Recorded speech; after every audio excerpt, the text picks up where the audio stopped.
ഒരാൾക്ക് ഏറ്റവും പരിചിതമായതും സ്വയം സുരക്ഷിതത്വവും സുഖവും അനുഭവപ്പെടുന്നതുമായ അവസ്ഥ അല്ലെങ്കിൽ ജീവിത രീതി, അതാണ് കംഫർട്ട് സോൺ എന്നതുകൊണ്ട് സൂചിപ്പിക്കുന്നത്. നമുക്ക് അസൗകര്യം, ഭയം, റിസ്ക് എന്നിവ അനുഭവിക്കാതെ എളുപ്പമായി നിയന്ത്രിക്കാനോ നേരിടാനോ കഴിയുന്ന പരിധിയാണ് നമ്മുടെ കംഫർട്ട് സോൺ. കംഫർട്ട് സോൺ മുഴുവൻ മോശമാണ് എന്ന് പറയാൻ സാധിക്കില്ല. അത് സ്ഥിരതയും സൗകര്യവും നൽകുന്നു. മനുഷ്യന്റെ അതിജീവനത്തിന്റെ ഒരു ഘടകവും കംഫർട്ട് സോൺ നൽകുന്ന സുരക്ഷിതത്വ ബോധമാണ്. പക്ഷേ കംഫർട്ട് സോണിൽ ദീർഘകാലം കുടുങ്ങിക്കിടന്നാൽ ചില പ്രശ്നങ്ങൾ ഉണ്ടാകും. വളർച്ച നിലയ്ക്കും. നമ്മൾ പുതിയ കഴിവുകൾ പഠിക്കാതിരിക്കാൻ സാധ്യതയുണ്ട്. ഉദാഹരണം, കഷ്ടപ്പെട്ട് പഠിച്ച് ഒരു ജോലി കിട്ടിയാൽ പിന്നീട് പുതിയ നൈപുണ്യങ്ങൾ നേടാതെ ആ ജോലി മാത്രം ചെയ്തു പോരുന്ന അവസ്ഥ. സാധ്യതകൾ നഷ്ടപ്പെടും. നല്ല അവസരങ്ങളും പുതിയ ചുമതലകളും മുന്നിൽ വന്നാലും ഭയമോ മടിയോ കാരണം അത് ഉപയോഗപ്പെടുത്താനാകാതെ പോകും.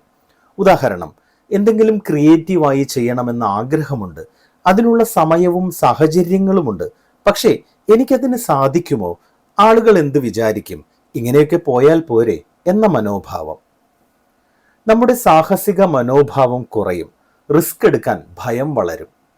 സ്വന്തം കഴിവുകളിലുള്ള വിശ്വാസം ഇല്ലാതാകും. പ്രയാസമുള്ള സാഹചര്യങ്ങൾ നേരിടാൻ നമുക്ക് ആത്മവിശ്വാസം കുറയും. ജീവിതം മൊണോട്ടണസ് ആകും. ആവേശവും പുതിയ അനുഭവങ്ങളും ജീവിതത്തിൽ ഇല്ലാതാകും. ജീവിതത്തിൽ വളർച്ചയും പുതിയ അനുഭവങ്ങളും നേടാൻ ഏറ്റവും വലിയ തടസ്സങ്ങളിൽ ഒന്ന് നമ്മുടെ സ്വന്തം കംഫർട്ട് സോൺ ആണ്. അതിനുള്ളിൽ നമുക്ക് സുരക്ഷയും ശാന്തതയും തോന്നും.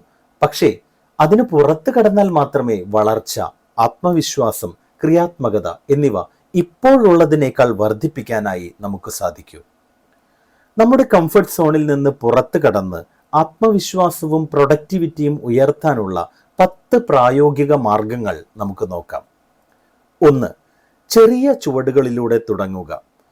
കംഫർട്ട് സോണിൽ നിന്ന് ഒറ്റ ദിവസം കൊണ്ട് പൂർണ്ണമായി പുറത്തു കടക്കാൻ ശ്രമിക്കുന്നത് പ്രയാസമാണ്. അതിനാൽ നമുക്ക് ചെയ്യാൻ സാധിക്കുന്ന ചെറിയ ചെറിയ പരീക്ഷണങ്ങൾ ആരംഭിക്കാം. ഉദാഹരണത്തിന്, സ്ഥിരം പോകാത്ത മറ്റൊരു വഴിയിലൂടെ ഓഫീസിൽ പോകുക. പരിചയമില്ലാത്ത ഒരു വ്യക്തിയോട് അങ്ങോട്ട് സംസാരിച്ച് പരിചയപ്പെടുക. ഒരു പൊതു ചർച്ചയിൽ പങ്കെടുത്ത് സംസാരിക്കുക. കിട്ടുന്ന അവസരങ്ങളിൽ വേദികളിൽ കയറി പ്രസംഗിക്കുക.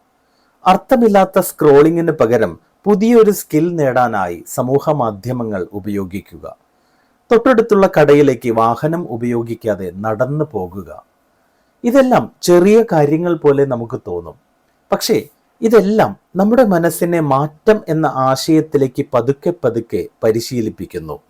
ഇങ്ങനെ ചെറിയ ചെറിയ മാറ്റങ്ങൾ ക്രമേണ വരുത്തുന്നത് സ്വന്തം ലോകത്ത് ഒതുങ്ങിക്കൂടുന്ന അല്ലെങ്കിൽ സ്വന്തം കംഫർട്ട് സോണിൽ ഒതുങ്ങിക്കൂടുന്ന നമ്മളെ വലിയ ആത്മവിശ്വാസത്തിലേക്ക് നയിക്കും.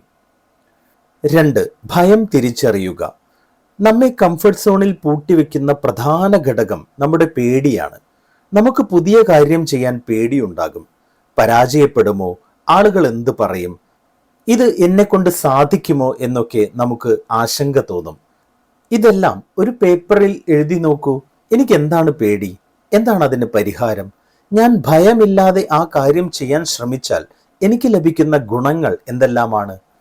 ഈ കാര്യങ്ങളൊക്കെ സ്വയം തിരിച്ചറിഞ്ഞാൽ നമ്മുടെ ഭയം യഥാർത്ഥത്തിൽ എത്ര ചെറുതാണ് എന്ന് മനസ്സിലാകും. പിന്നെ അതിനെ മറികടക്കാൻ എളുപ്പമാണ്. 3. പുതിയ കഴിവുകൾ പഠിക്കുക. പഠനം എപ്പോഴും വളർച്ചയുടെ അടയാളമാണ്. പഠനത്തിലൂടെ നമുക്കുള്ള ആത്മവിശ്വാസം വളരുകയും ജീവിതത്തിൽ ആവേശം നിറയുകയും ചെയ്യും. പുതിയ കാര്യങ്ങൾ പഠിക്കുമ്പോൾ നമ്മൾ നമ്മുടെ പരിമിതികൾ മറികടക്കുന്നു. ഒരു പുതിയ ഭാഷ, സംഗീതോപകരണം അല്ലെങ്കിൽ ഓൺലൈൻ കോഴ്സ് എന്നിവ പഠിക്കാൻ തുടങ്ങുക. പുതിയ അറിവുകൾ നേടാനും നമ്മുടെ നൈപുണ്യങ്ങൾ വർദ്ധിപ്പിക്കാനും സൗജന്യമായി വീഡിയോ കോഴ്സുകൾ ലഭിക്കുന്ന യൂട്യൂബ് തന്നെ മികച്ച ഒരു ഇടമായി നമുക്ക് ഉപയോഗിക്കാൻ സാധിക്കും. ഇത് നമ്മുടെ ആത്മവിശ്വാസവും ക്രിയേറ്റിവിറ്റിയും ഇരട്ടിയായി വർദ്ധിപ്പിക്കാൻ സഹായിക്കും. 4. പരാജയങ്ങളെ സ്വീകരിക്കുക. നമ്മുടെ ശ്രമങ്ങളിൽ പിഴവുകൾ സംഭവിക്കുന്നത് സ്വാഭാവികമാണ്. പക്ഷേ ഈ പരാജയങ്ങളെല്ലാം വളർച്ചയുടെ ഭാഗമാണ് എന്ന് മനസ്സിലാക്കുക. ഓരോ പരാജയവും ഓരോ പാഠമാണ്. പിഴവുകൾ തിരുത്തി മുന്നോട്ട് പോവുക. ഇങ്ങനെ ചിന്തിച്ചു നോക്കുമ്പോൾ നമുക്ക് റിസ്ക് എടുക്കാനുള്ള ധൈര്യം ഉയരും. 5. നിശ്ചിത ലക്ഷ്യങ്ങൾ നിശ്ചയിക്കുക. കൃത്യമായ ലക്ഷ്യങ്ങൾ ഇല്ലാതെ മാറ്റം സാധ്യമല്ല. എന്ത് ലക്ഷ്യമാണെങ്കിലും അത് സ്മാർട്ട് ആയിരിക്കണം. അതായത് specific, measurable, achievable, relevant and time bound. ഒരു ലക്ഷ്യം സ്മാർട്ടായി നിശ്ചയിക്കുക. എൻ്റെ സമയം സോഷ്യൽ മീഡിയയിൽ പാഴാക്കാതെ ഞാൻ എന്തെങ്കിലും ഒരു പുതിയ സ്കിൽ പഠിക്കും എന്നത് ഒരു സ്മാർട്ട് ഗോൾ അല്ല. പകരം എനിക്ക് അടുത്ത 30 ദിവസത്തിൽ AI വീഡിയോകൾ ഉണ്ടാക്കാൻ പഠിക്കണം. അതിനായി ഞാൻ ദിവസവും 1 മണിക്കൂർ വീതം പഠിക്കാനും പരിശീലിക്കാനും മാറ്റിവെക്കും എന്ന് കൃത്യമായി തീരുമാനിക്കുക. കംഫർട്ട് സോൺ വിട്ടിറങ്ങാൻ വ്യക്തമായ ദിശ നമുക്ക് വേണം. 6. അനുഭവങ്ങൾ രേഖപ്പെടുത്തുക. ഒരു ഡയറിയോ ജേണലോ എഴുതാൻ തുടങ്ങുക. ഓരോ ദിവസവും നിങ്ങൾ പരീക്ഷിക്കുന്ന പുതിയ കാര്യങ്ങളെക്കുറിച്ച് എഴുതി നോക്കൂ. ഇത് നമ്മുടെ പുരോഗതി കാണാനും ആത്മവിശ്വാസം നിലനിർത്താനും നമ്മളെ സഹായിക്കും. നമ്മുടെ വാക്കുകൾക്കുള്ളിൽ നമുക്കുള്ള ശക്തിയും വിശ്വാസവും ക്രമേണ വർദ്ധിച്ചു വരുന്നതായി നമുക്ക് തന്നെ തിരിച്ചറിയാം. 1 വർഷം കഴിഞ്ഞ് നാം നമ്മുടെ ജേണൽ വായിക്കുമ്പോൾ നമ്മൾ എത്ര മാറി എന്നത് അത്ഭുതപ്പെടുത്തും. 7. മറ്റുള്ളവരിൽ നിന്ന് പ്രചോദനം നേടുക. പുതിയ കാര്യങ്ങൾ പരീക്ഷിക്കുന്നവരുടെ കഥകൾ കേൾക്കുക, പുസ്തകങ്ങൾ വായിക്കുക, പോഡ്കാസ്റ്റുകൾ കേൾക്കുക. അവരുടെ യാത്ര നമ്മളെ പ്രേരിപ്പിക്കുന്നത് നമുക്ക് തിരിച്ചറിയാം. നമുക്കും ഇതെല്ലാം സാധ്യമാണെന്ന ബോധം ഇത് നൽകും. നമ്മുടെ ചുറ്റുപാടുമുള്ളവരുടെ കഥകൾ നമുക്ക് വഴികാട്ടികളാണ്. അവർ തുടങ്ങിയ സ്ഥലത്ത് തന്നെയാണ് നമ്മൾ ഇപ്പോഴും നിൽക്കുന്നത്, ഭയത്തോടെ. പക്ഷേ അവരുടെ ഭയം നീങ്ങിയപ്പോൾ അവർ മുന്നോട്ട് പോയി.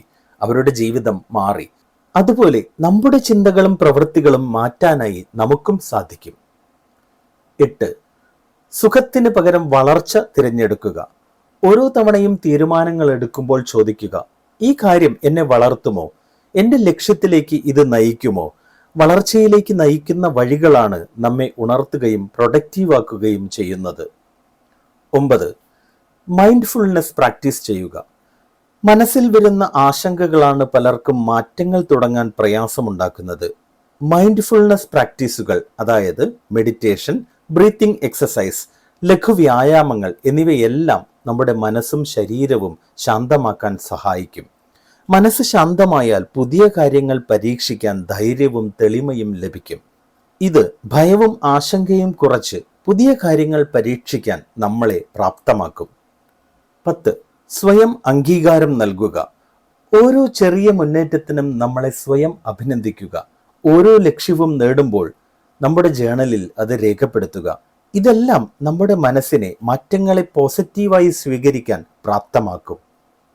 ചുരുക്കത്തിൽ, ചെറിയ ചുവടുകളിൽ നിന്ന് തുടങ്ങുക, നമ്മുടെ ഭയം തിരിച്ചറിയുക, പുതിയ കാര്യങ്ങൾ പഠിക്കുക, പരാജയങ്ങളെ സ്വീകരിക്കുക, ലക്ഷ്യങ്ങൾ കൃത്യമായി നിശ്ചയിക്കുക, നമ്മുടെ അനുഭവങ്ങൾ രേഖപ്പെടുത്തുക, മറ്റുള്ളവരിൽ നിന്ന് പ്രചോദനം നേടുക, വളർച്ച തിരഞ്ഞെടുക്കുക, മൈൻഡ്ഫുൾനെസ് പ്രാക്ടീസ് ചെയ്യുക, സ്വയം അംഗീകരിക്കുക. ഈ 10 മാർഗങ്ങളിലൂടെ നമുക്ക് നമ്മുടെ കംഫർട്ട് സോണിൽ നിന്ന് പുറത്തു കടക്കാൻ സാധിക്കും. കംഫർട്ട് സോൺ വിടുന്നത് ഒരു തവണ മാത്രം നടത്തേണ്ട പ്രവൃത്തിയല്ല, അത് തുടർച്ചയായ ഒരു പ്രക്രിയയാണ്. ഓരോ ദിവസവും കുറച്ചെങ്കിലും കംഫർട്ട് സോണിനപ്പുറം പോകുമ്പോൾ നമ്മൾ കൂടുതൽ ആത്മവിശ്വാസമുള്ളതും പ്രൊഡക്റ്റീവുമായ ഒരാളായി മാറും. കംഫർട്ട് സോൺ വിടുക എന്നത് മാറ്റത്തിൻ്റെ ഒരു മനോഭാവം വളർത്തലാണ്. ഓരോ ദിവസവും ചെറിയ ചെറിയ ചുവടുകൾ വയ്ക്കുമ്പോൾ ഭയം ആത്മവിശ്വാസമായി മാറുന്നു, അനിശ്ചിതത്വം ക്രിയേറ്റിവിറ്റിക്ക് വഴിമാറുന്നു. ഒടുവിൽ നാം നമ്മളെ തന്നെ അതിശയപ്പെടുത്തുന്ന ഒരാളായി മാറുന്നു.